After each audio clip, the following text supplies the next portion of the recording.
To write an equation in standard form, if I'm given a graph, we have two methods that are going to help us be able to do that. Now I have the steps for both methods written out for you already, so I'm just going to walk you through an example of each of them so we can see how to write the equation for this graph in each of them, and then you can decide which one you like better. So the first way we're going to look at is converting from vertex form. We've already worked with vertex form, so we know how to make that jump.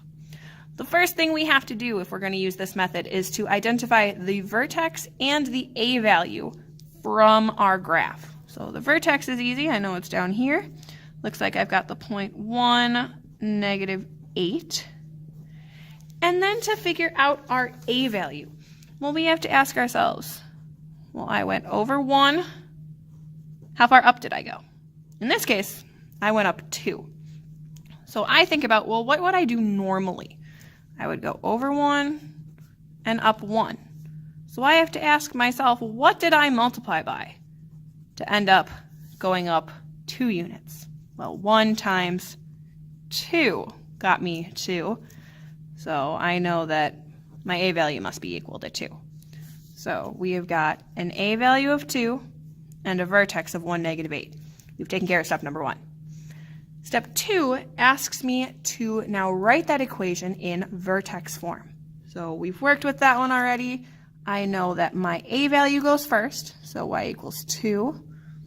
X minus 1, since I need the opposite of my vertex. And then the y value of my vertex, I take it as I see it, so -8. Once I'm in vertex form, I need to convert to standard form. So I've got the steps listed for how we're going to do that. The first thing we need to do is expand the square. So all that's telling me to do is write out that x minus 1 times x minus 1. So we can actually see the multiplication that's happening. Then at this point, that looks like a problem we did back in Unit 5. 3 pieces of a polynomial being asked to multiply. Well, I know I start at one end and just work my way across. So we've got 2x minus 2. Just by distributing that 2 everywhere I see. We've got x minus 1 still and -8. I haven't touched those pieces. So now I can multiply again. Use the box, use the FOIL method, whichever one you like better. So I've got 2x squared minus 2x minus 2x plus 2, and that 8 is still there. So my last step, combine all of my like terms, and in doing so, we've got 2x squared. I've got some like terms there, so -2 plus -2 minus 4x, and then 2 plus -8 means -6. So we've got an equation in standard form. So that is one method to use. I like that one because I can find my vertex, I can find my a value, and it's just set. However, you could also solve for your missing piece. So we can solve for the b value. Because this first step we can figure out just by looking at the graph to find a and c. Well, we already know what a is because we did that for the last method. A is 2. Now the c value I know is just the y-intercept. Well, I can see what the y-intercept is by looking at where does the graph cross the y-axis. Right here at the point 0, -6. So I know that c must be -6. So I have 2 of the 3 pieces I need. I just have to figure out that b value. So there's 2 ways you can do that. You can either plug into the actual equation and solve for b, or plug into finding the axis of symmetry and solve for b.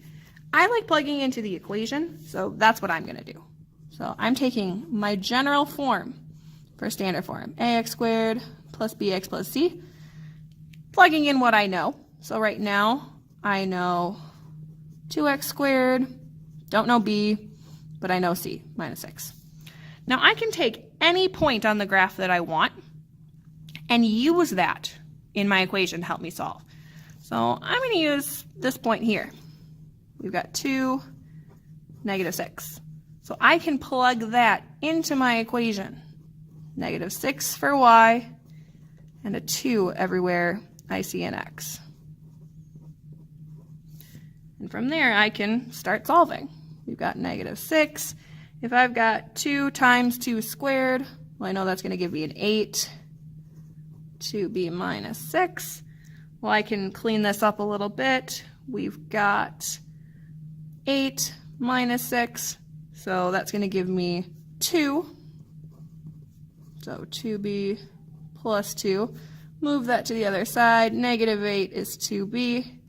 We can divide by 2 and see that b's got to be negative 4. Now that I've solved that, I have a b, an a, and a c value that I can plug into that general form of the equation. So 2x squared minus 4x minus 6. If we look, we see we got the same equation that we did up there. It's just a different method to think through. Some people like this one better. Some people like going vertex form better. It's completely up to you. Unless I specify you must solve it like this, I don't care which method you use. So now I would like you to go ahead and try one of those methods in the next example. You've got 2 graphs. I would like you to write the equation for each of them. When you have finished, go ahead and check the next line on Schoology. The answer will be there, and then you can keep going.